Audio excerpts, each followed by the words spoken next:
lama ya, nggak lama. Yang ingin Pak Guru sampaikan ke kalian adalah Pak Guru ingin berbagi cerita. Ingin berbagi cerita kepada kalian semuanya, cerita yang hakikah, yang benar-benar fakta, bukan hanya sekitar dongeng. Ya, bukan hanya sekedar dongeng. Karena apa? Pak Guru ingin kalian masuk ke dalam cerita itu dan merasakan kisah-kisah itu. Kenapa? Pak Guru merasakan ini salah satu motivasi tersendiri buat Pak Guru juga. Pak Guru sama seperti kalian, berjuang untuk menghafal Al-Quran, untuk menjaga Al-Quran, untuk menjadikan Al-Quran pada diri kita masing-masing. Ingin berusaha menjadikan diri kita itu sebagai Al-Quran berjalan. Ya, Al-Quran berjalan. Nah, yang ingin Pak Guru sampaikan untuk yang pertama adalah Pak Guru ingin memotivasikan ke kalian semuanya bagaimana nikmatnya, senangnya, bahagianya ketika Al-Quran itu sudah ada pada diri kalian masing-masing. Indah banget. Mungkin kalau sekarang belum terasa. Tetapi wallah, demi Allah, ketika kalian bersama Al-Quran, kalian akan bahagia. Di dunia maupun di akhirat. Ya, terlebih-lebih di akhirat. Karena apa? Di dunia kita berapa lama sih? Berapa lama kita di dunia? Ada yang bisa jamin kita akan hidup 10 tahun lagi? Gak ada. Gak ada yang bisa jamin. Nah, tujuan kita duduk di sini, kumpul di tempat ini adalah tujuannya utama ya, ingin bahagia hidup di akhirat. Salah satunya adalah kita menggunakan Al-Quran sebagai sarana kita untuk mengharapkan ridha Allah Subhanahu wa Ta'ala. Baik kakak semuanya, apa sih kenapa kita selalu pengen kita sebagai umat Islam harus kenapa? Dilarin nggak? Duplikat nggak bisa. Kenapa? Ini nih kabelnya. Itu halaman terakhir tuh. Kenapa nggak nyala itu? Lagi, belakang. Ini awal. Awal, lagi. Oke, baik. Kakak yang di depan, yang di belakang bisa baca tidak? Derajat hamba yang memiliki hafalan Al-Quran. Derajat seorang hamba yang memiliki hafalan Al-Quran. Dalam sebuah hadis dikatakan, yuqalu li sahibil Quran, iqra wartaki warattil kama kunta turattil fid dunya, fa inna manzilataka inda akhir ayah taqra'uha. Artinya, dikatakan kepada orang yang membaca atau menghafal Al-Quran nanti, bacalah dan naiklah serta tartilah sebagaimana engkau di dunia mentartilkannya. Karena kedudukanmu adalah pada akhir ayat yang engkau baca. Nah ini, sebagai penghafal Al-Quran, derajat kalian di akhirat, di surganya Allah Subhanahu wa Ta'ala, semakin banyak hafalan, derajat kalian akan semakin tinggi. Semakin tinggi. Baca, naik tangga selanjutnya, hafalannya baca lagi, sampai derajat yang paling tinggi. Itu nikmatnya seorang penghafal Al-Quran. Itu di akhirat. Dan bonusnya di dunia tuh banyak banget. Ayo kakak, fokus dulu. Oke, baik. Ini derajat kita untuk mengharap ridha Allah Subhanahu wa Ta'ala. Terus mendapat syafaat di yaumil akhir, di hari kiamat. Iqra'ul Quran fa innahu ya'ti yaumil qiyamah syafi'an li ashabihi. Bacalah Al-Quran karena Al-Quran akan datang pada hari kiamat nanti sebagai syafaat. Pemberi syafaat bagi orang yang membacanya. Nah, ketika apa? Ketika kita di alam kubur sendirian. Ya, di alam kubur itu sendirian. Sendirian. Gak ada teman. Gak ada sahabat. nggak ada keluarga. Tetapi apa yang terjadi? Kita sebagai sahabat Quran akan ada yang menemani, yakni Al-Quran. Dan syafaat kita di yaumil akhir. Bahkan ada sebuah hadis katakan bahwa seorang penghafal Al-Quran yang beriman, yang Allah Subhanahu wa Ta'ala sudah kasih surganya Allah Subhanahu wa Ta'ala, dia bisa memberikan syafaat juga kepada orang lain atau keluarganya dengan izin Allah Subhanahu wa Ta'ala. Alangkah indahnya ketika kalian masuk surga, kalian menggandeng kedua orang tua kalian menuju surganya Allah Subhanahu wa Ta'ala. Orang yang kalian cintai, kalian gandeng menuju surganya Allah Subhanahu wa Ta'ala. Itu indah banget. Kalian sudah menjadi anak yang soleh dan soleha, anak yang berbakti kepada kedua orang tua, sanggup untuk memasukkan keluarga kalian, orang tua kalian menuju surganya Allah Subhanahu wa Ta'ala. Itulah yang dimaksud dengan kesuksesan yang hakiki. Kesuksesan yang hakiki. Karena tujuan kita ya surganya Allah Subhanahu wa Ta'ala. Hidup bahagia. Bawahnya.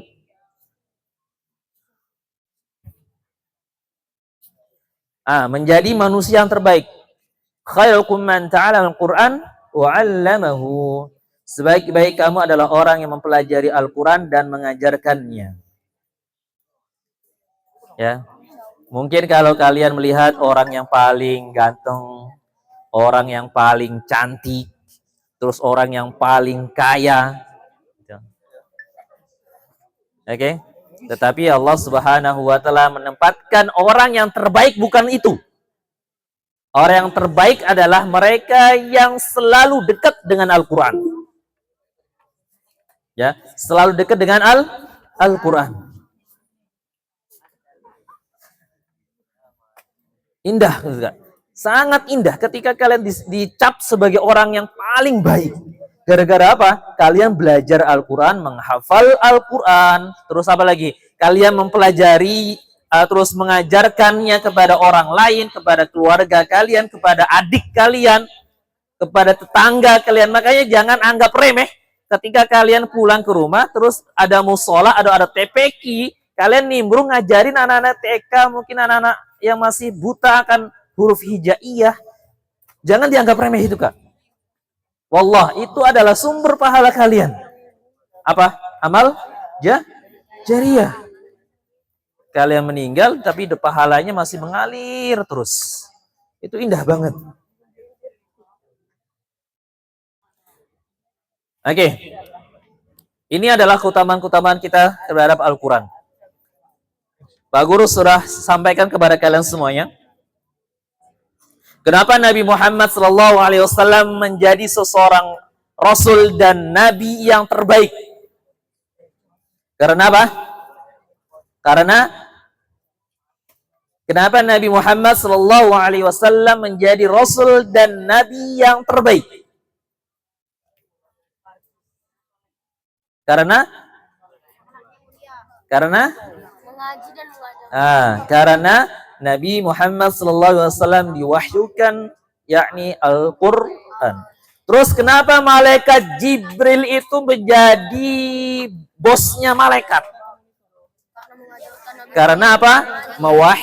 Mewahyukan Al-Quran kepada Nabi Muhammad. Terus kenapa Ramadan menjadi bulan yang paling mulia? Karena di dalam bulan Ramadan itu turunnya Al-Quran. Terus kenapa malam Lailatul Qadar menjadi malam yang terbaik? Ya, karena malam itu malam turunnya Al-Quran. Gara-gara Al-Quran itu. Gara-gara Al-Quran. Nah, sekarang kalian akan menjadi manusia yang terbaik. Perhatikan. Kalian akan menjadi manusia yang terbaik gara-gara Al-Quran juga. Seperti itu ya. Nah, lanjut.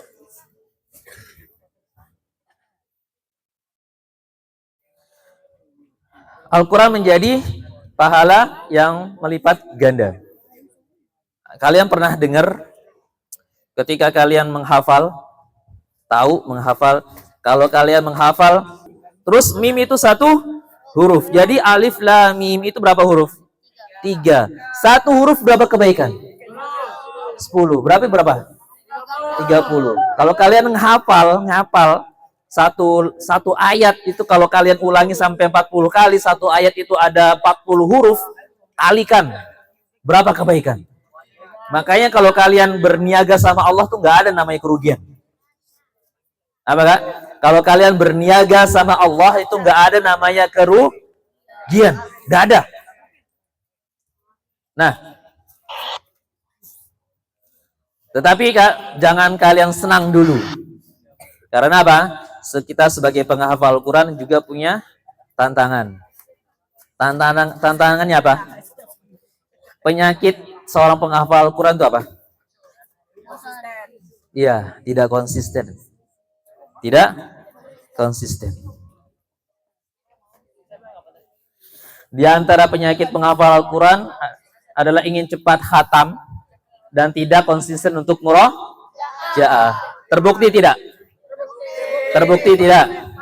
Iya, bener. Nah, sekarang harus kalian lawan itu rasa malas. Rasa malas. Oke, Pak Guru punya kisah nyata. Ada sahabat Pak Guru, teman di pondok Pak Guru di pondok tahfidz. Seumuran Pak Guru, dia nggak pernah mengenal namanya pondok. Dia adalah seorang pekerja, buruh. Dia seorang pekerja buruh. Dia nggak mengenal namanya pondok. Bahkan ketika orang tuanya tahu kalau dia masuk pondok tahfidz, kaget banget. Kagetnya luar biasa. Karena orang tuanya nggak kepikiran, kok anak ini bisa punya pikiran dia bisa masuk pondok tahfidz. Apa hasilnya? Ketika di bulan pertama dia nggak bisa ngajinya masih terbata-bata.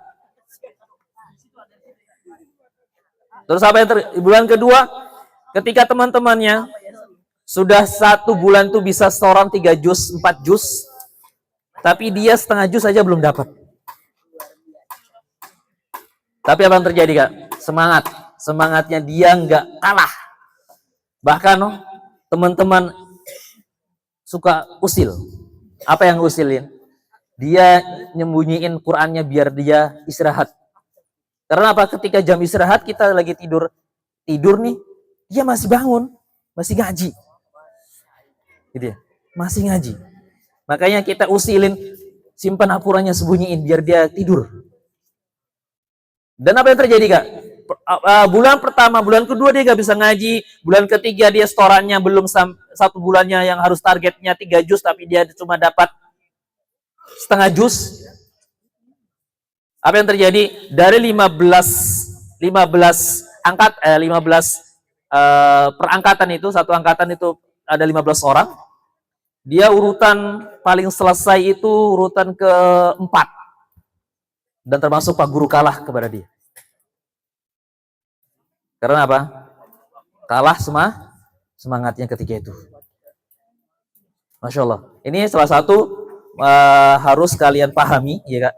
Harus paham bahwa kita sebagai penghafal Al-Quran itu ujiannya berat banget. Ujiannya berat banget. Karena apa? Pahalanya besar. Ya, pahalanya besar. Oke, Pak Guru ingin memutarkan suatu video yang mungkin menjadi motivasi buat kita semuanya. Pak Guru harap kalian tonton dengan sebaik-baiknya, ambil pelajaran dan renungi, bermuhasabahlah diri kalian, hisablah diri kalian, apa-apa yang kalian pelajari selama ini. Kembali. Iya. Iya.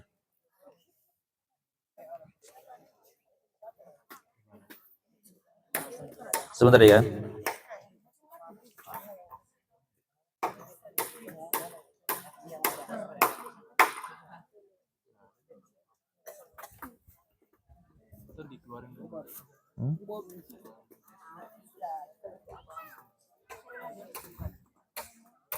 Biasanya ada.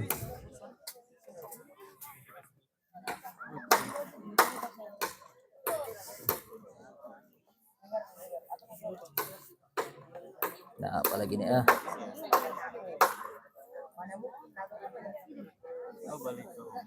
Ya sudah. Kakak fokus dulu sama Pak Guru. Laptop pun.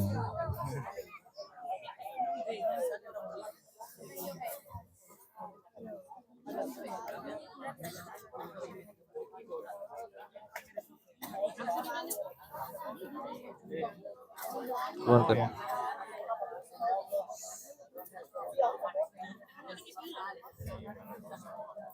Ya ini sudah. في رحلة تطوي الدروب بين المدائن والشعوب بحضرة الذكر الحكيم وحدنا رب القلوب وحدنا رب القلوب Kakak perhatikan dulu Kak. Tidak cerita lagi Kak. Agil.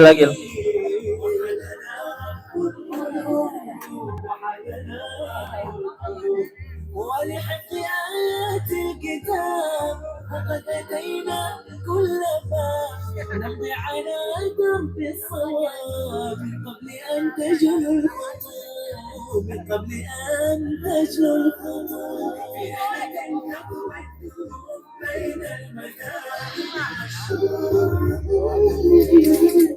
Sekarang saya akan menjumpai seorang remaja di Mesir. Dia kehilangan penglihatannya saat dia berumur 4 tahun. Setelah itu, sesuai arahan orang tuanya, dia memilih menghafalkan Al-Quran hingga dia bisa menghatamkannya. Kalian bisa belajar dari Mu'adz bahwa setiap keseriusan pasti akan ada hasil. Hari ini, kami melakukan perjalanan yang cukup jauh dan melelahkan.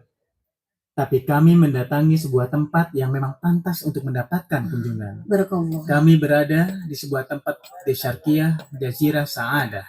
Apa kabar Mu'adz? Alhamdulillah. Apa kabar sayang? Alhamdulillah insyaallah. baik.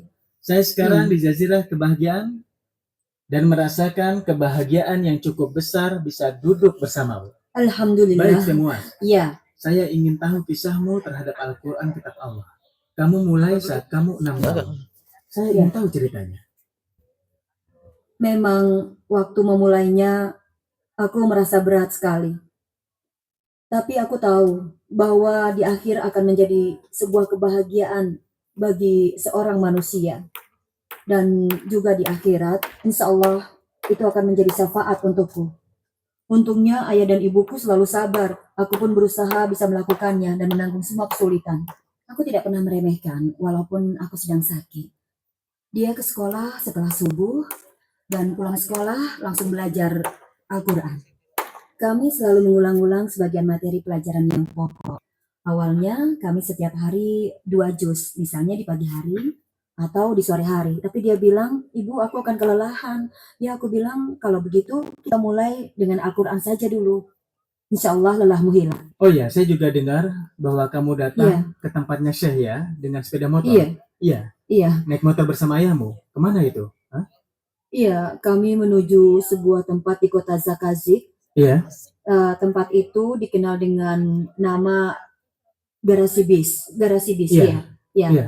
Namanya garasi bis. Kira-kira berapa itu jaraknya? Dengan motor? Iya. Ya, kira-kira 45 menit. Oh ya, Masya Allah. Iya. Itu pasti sangat Iya. jauh. Dia duduk di belakang dan saya di depan menaruh sebuah kertas yang merupakan catatan hafalan Quran yang tentu saja saya tidak hafal semuanya. Jadi saya tulis dan saya tempelkan di depan. Sambil dia menghafal, saya membetulkan bacaannya. Jadi perjalanan kami tidak ada waktu yang terbuang.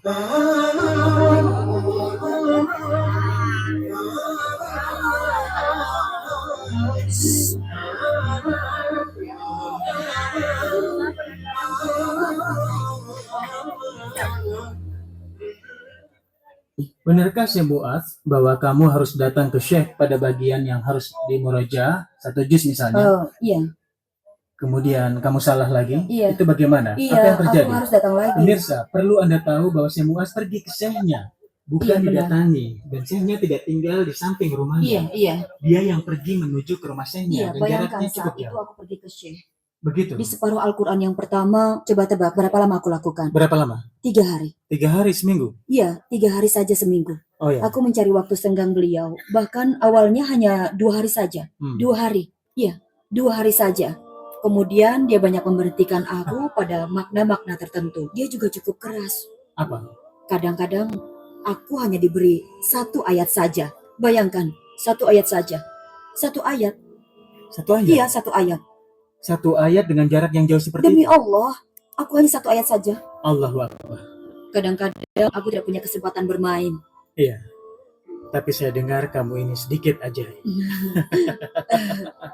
Iya kan? Alhamdulillah, Allah telah memberikan nikmat Iya. ini. Iya, termasuk penglihatan ini. Aku selalu bersyukur kepada Allah. Perhatikan Dalam nggak? sholat Perhatikan. aku berdoa kepada Allah untuk tidak mengembalikan penglihatanku. Kamu berdoa seperti itu? Iya, Kenapa? aku berharap semoga nanti pada hari kiamat menjadi hujah di hadapan Allah. Agar Allah ringankan sebagian dari siksanya. Aku berdiri di hadapannya dalam keadaan takut. Aku akan memintanya. Dia bertanya, apa yang engkau lakukan terhadap Al-Quran? Aku berharap dia memasukkan aku dalam rahmatnya. Dia akan memasukkan dalam rahmatnya siapapun yang dia kehendaki. Dia telah memberikan karunia Al-Quran ini kepadaku. Aku bersyukur kalau ingin pergi ke suatu tempat, aku bisa pergi sendiri.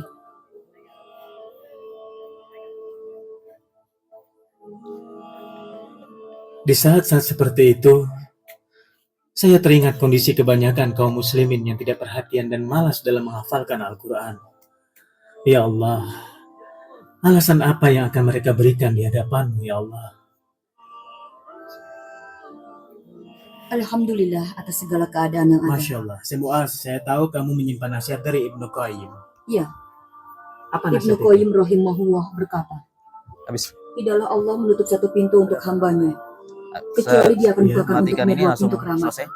Kamu tidak marah ketika kamu Tidak, tidak bisa main tidak dengan sama teman-teman sekali. kamu? Dulu, waktu aku masih kecil, Oh, jadi sekarang tidak aku lagi? marah karena mereka. Tapi sekarang, alhamdulillah, Iya. aku tidak pernah marah lagi. Karena ini adalah takdir dan ketentuan dari Allah. Iya. Nabi Shallallahu Alaihi Wasallam bersabda, barang siapa yang Allah uji dengan 2 kekasihnya, kemudian dia sabar, maka Allah akan menggantikan untuknya surga. Kita meminta kepada Allah agar kita termasuk orang yang mewarisi surga Firdaus. Allahumma amin. فرت همومي وانشرح قلب هموم لما تليت كل الأحزان فرت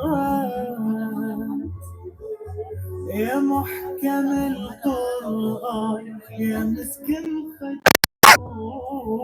أنفاسي من دون أبد ما استقرت همومي وانشرح قلب الهموم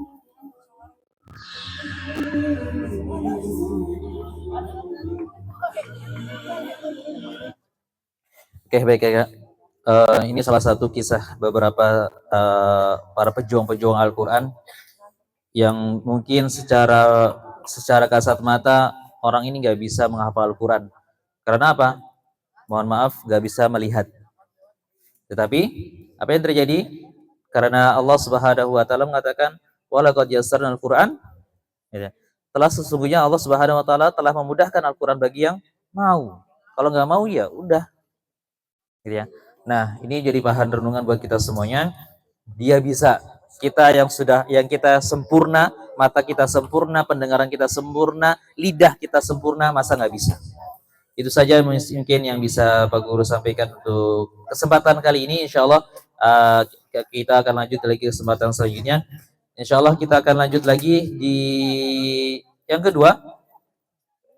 Insya Allah yang akan memandu kegiatan kita selanjutnya. Ustaz Rafiq, siap Ustaz Rafiq? Baik.